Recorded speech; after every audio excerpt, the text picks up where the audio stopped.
नागलोक के नाग हमारे देवता। हिंदू धर्म में नागों की पूजा की जाती है। चाहे बाहर फॉरेन में ऐसा ना होता हो, लेकिन हमारे यहाँ पर तो नाग भगवान के समान है। लेकिन हमने कई कहानियों में सुना है कि नाग के पास नागमणि होती है, लेकिन इन बातों में कितनी सच्चाई है आज हम इस वीडियो में बताएंगे। और इसी के साथ हम आपको बताने वाले हैं नागलोक के जो नाग होते हैं, क्या वो सच में नागमणि धारण करते हैं? अगर करते हैं तो उनके पास नागमणि आती कैसे है? नाग अपनी जीभ में आखिर नागमणि कैसे रख सकता है? स्वागत है आपका हमारे चैनल नेक्स्ट 9 न्यूज में। फिर से मैं आपके साथ सारिका कौर आज आपको बताने वाली हूँ नागमणि और उससे जुड़े कई रहस्य। यहाँ तक बताने वाली हूँ कि आखिर नाग 100 साल जी लेता है, उसके बाद नागों का क्या होता है। देखिए हमारी खास रिपोर्ट। कुछ लोग कहते हैं कि नागमणि एक नाग के पास होती है और वो नाग नागिन इच्छाधारी होते हैं, जो चाहे कर सकते हैं, जबकि विज्ञान इस बात को साफ इनकार करता है कि सांप के पास ऐसी कोई चीज नहीं जो नागमणि हो। किसने इस कहानी को बनाया? चलिए इसके सच को जानने से पहले थोड़ा विज्ञान की तरफ से भी जान लेते हैं कि क्यों विज्ञान इसको गलत मानता है, और फिर जानेंगे ये कहानी सच कैसे है। विज्ञान कहता है किसी सांप के पास ऐसी कोई मणि जैसी चीज नहीं होती, क्योंकि आज तक किसी भी सांप के पास ये पाई नहीं गई है। और ये सांप के मुंह में आएगी भी कहां से, क्योंकि ना तो उसके मुंह में ऐसी कोई जगह खाली है जहां पर ये समय के साथ पैदा हो सके। एक सांप की उम्र लगभग 40 से 50 साल मैक्सिमम की होती है, कोई 100 साल तक जिंदा नहीं रहता। जबकि कहा जाता है जो सांप 100 साल या उससे अधिक समय तक जीवित रहता है उसी के पास ये मणि होती है। और जैसे ही किसी सांप को ये मणि मिल जाती है, वैसे ही वो सांप इच्छाधारी हो जाता है और इस मणि में कई दिव्य शक्तियां होती हैं जिससे वो चाहे जो कर सकते हैं। और अगर इस टॉपिक पर बनी फिल्मों की बात करें तो ये नागमणि वाला सांप फिल्मों में क्या करता हुआ दिखाया जाता है कि सांप के पास मणि है, फिर भी या तो उसकी कोई मणि चुरा ले जाता है या नागिन के नाग को ही कोई मार जाता है और अब बस वही बदला लिया जाएगा। और अगर कोई वैज्ञानिक सोच रखने वाला इंसान इस तरह की फिल्मों को देखेगा तो यही सोचेगा कि यदि नाग नागमणि रखने वाली सांप भी अजीब है, जब ये इच्छाधारी है तो इनको सब कुछ पता चल जाना चाहिए था कि कोई उनकी मणि चुराने आ रहा है। तो कैसे कोई सबसे कीमती चीज चुरा कर ले जा सकता है? और इंसान को कौन से सांप ने बताया कि देखो हमारे पास इतनी कीमती चीज है जिसको अगर तुम भी पालो तो तुम भी हमारी तरह सब कुछ कर सकते हो। जबकि सांप खुद ही मणि की वो अपनी जान की रक्षा नहीं कर पाता और इच्छाधारी सांप भी उस मणि को खो देता है और फिर उसको खोजता रहता है। इस प्रकार हर दलील वैज्ञानिकों को यही सोचने पर मजबूर कर देती है कि ये सब कहानी या फिर किसी कल्पना, बस ऐसे ही लोग इन कहानियों में मजा लेते रहते हैं। और इसी चक्कर में तो कुछ लोग भारत को सांप सपेरों का देश भी कहते हैं वहीं, लेकिन वो हकीकत नहीं जानते। उनकी भी कोई गलती नहीं है। भारत ने इस दुनिया के सबसे बड़े एक्सपेरिमेंट किए थे जिनको अफसोस हमारे ही देश के ज्यादातर लोग नहीं जानते हैं। इन सब कहानियों के अंदर बड़ा राज आज भी आपको बता दिया जाता है, लेकिन जिस दिन हम इस बात को समझने की योग्यता अर्जित कर लेते हैं उस दिन बिना बताए ही सब कुछ हमारे सामने जाहिर हो जाता है।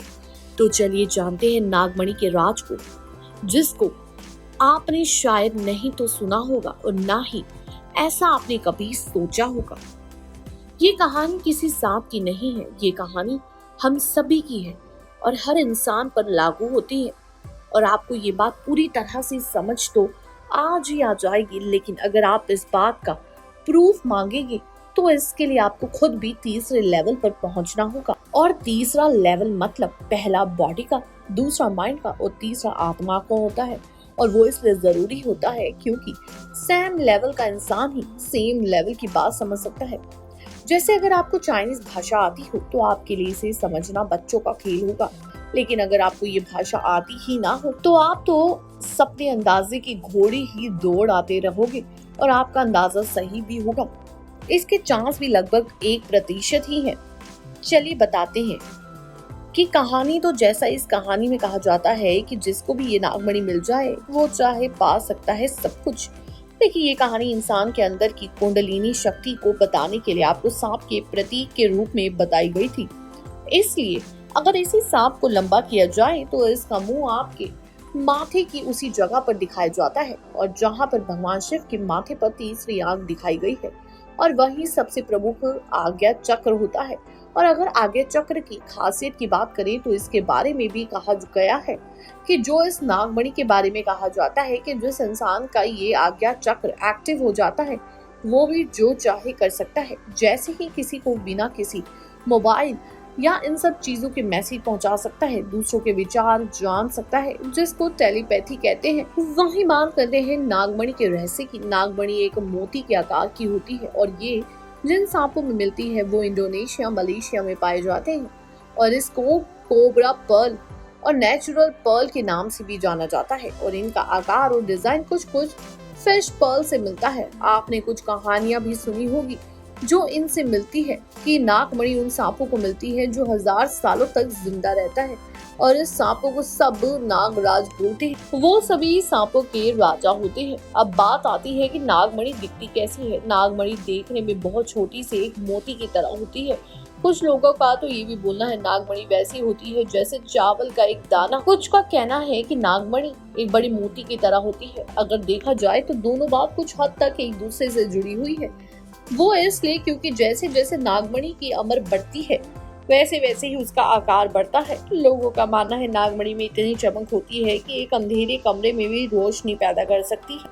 कुछ लोग मानते हैं कि जब स्वाति नक्षत्र में बारिश होती है तो जो बारिश की बूंदें सांप के मुंह में चली जाती है वो मणि बन जाती है। और कुछ का मानना है कि स्वाति नक्षत्र में ओस पड़ती है वो पानी से नागमणि बनती है। पर सच तो कुछ और ही है। अब बात आती है अगर ये सच नहीं है तो आखिर सच क्या है, या ये बस केवल एक कहानी है, और अगर होती है तो सच क्या है। ये बातें हम काफी टाइम पहले से सुनते आ रहे हैं।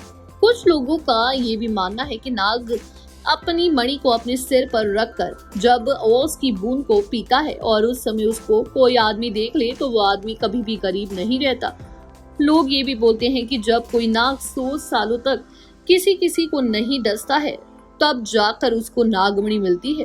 पर अगर ये बात है तो फिर नाग बिना कुछ खाए जिंदा कैसे रहता होगा। वहीं लोग ये भी कहते हैं कि कई लोगों ने ऐसे नाग देखे हैं जिनके सर पर नागमणि है। हालांकि पुराणों में मणिधर नाग के कई किस्से हैं। भगवान कृष्ण का भी इसी तरह के एक नाग से सामना हुआ था। नागमणि को भगवान शेषनाग धारण करते हैं। पुराणों और लोक कथाओं में नागमणि के किस्से आम लोगों के बीच काफी प्रचलित हैं। जी हाँ, वैज्ञानिक इस बारे में कुछ और कहते हैं।